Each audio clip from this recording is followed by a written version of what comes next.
walked into a shoe store and gazed at the overwhelming amount of shoes that you see all the many rows of running shoes, and you think, how in the world am I going to choose a running shoe? Well, I used to choose a running shoe based on how pretty it was. If it was brightly colored or it had pink in it, then that was a shoe for me. I started running about 3 years ago, and I've become a pretty avid runner, and I have realized that how important it is to have the right shoes so that I don't have pain and that I don't have injuries. After today, you will no longer walk into a store confused. You will be more confident and educated on what shoe is right for you. Today I'm going to talk about the biomechanics of running that include gait cycle and types of pronation, and how it will help you to choose the best running shoe. First, let's discuss what your biomechanics have to do with better running and staying injury-free. You want to ensure that you have a smooth, natural gait cycle by getting shoes that match your biomechanics. I'm sure you're wondering, well, how do I figure out which shoes go with which feet? Well, you need to learn how to understand how to read your biomechanics, which are gait cycle and pronation, and then let that dictate what shoes that you get. Secondly, let's discuss gait cycle. There's 3 phases of gait cycle. It's the progression of how your foot goes through the stride. The first phase is heel strike, which is running it's a very high impact thing. And if you think about it, 3.5 times your body weight is going to be basically on your foot, and that's going to be a lot of shock on your foot. And that has to be absorbed and cushioned, and if it's not, then what it does is it travels up your leg, and then that's when you have injury and you have pain. The second phase is mid-stance phase. From your heel strike, your foot moves on to the arch stage, which means you're pretty much standing on your arch.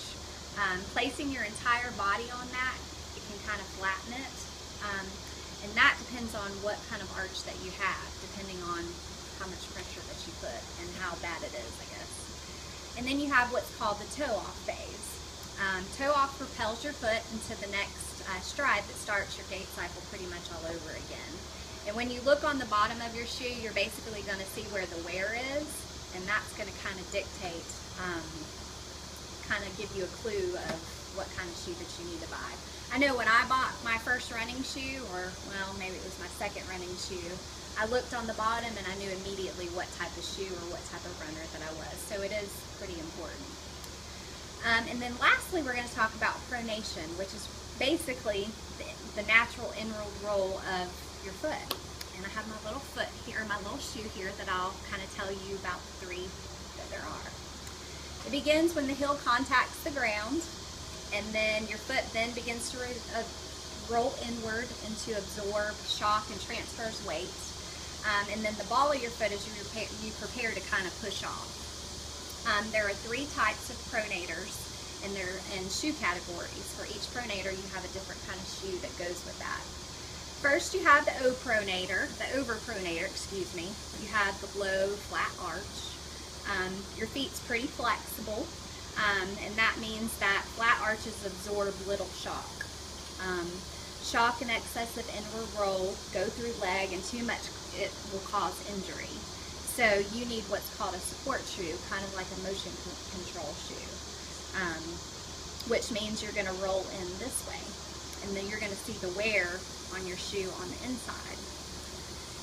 And then the next one, you have what's called a natural pronator, which basically they're pretty much a natural runner. They have a medium arch, I guess you would say. They have enough structure to flatten out during the gait cycle, so they don't have a lot of, it's pretty much a natural pronation.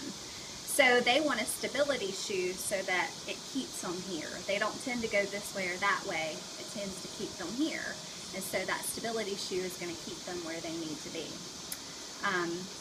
And then the last one that we're going to talk about, which I can kind of relate to because this is the type of runner that I am, is an underpronator, or what would be called a supinator. You have a high arch, and you're going to tend to roll on the outside of your shoe. You're going to have a lot of wear on the outside of your shoe here and here. Your foot's very rigid, which limits sufficient inward motion of your foot.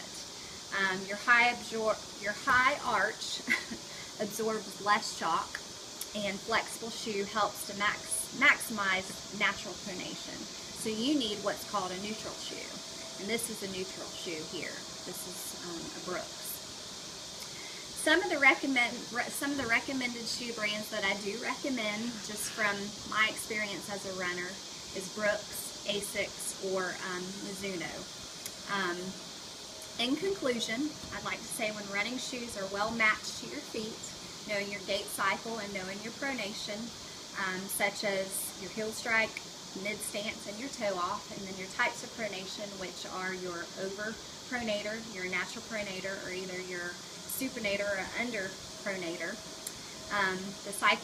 The gait cycle will happen naturally and smoothly, which will result in a happy and healthy runner that doesn't notice their shoes when they're running.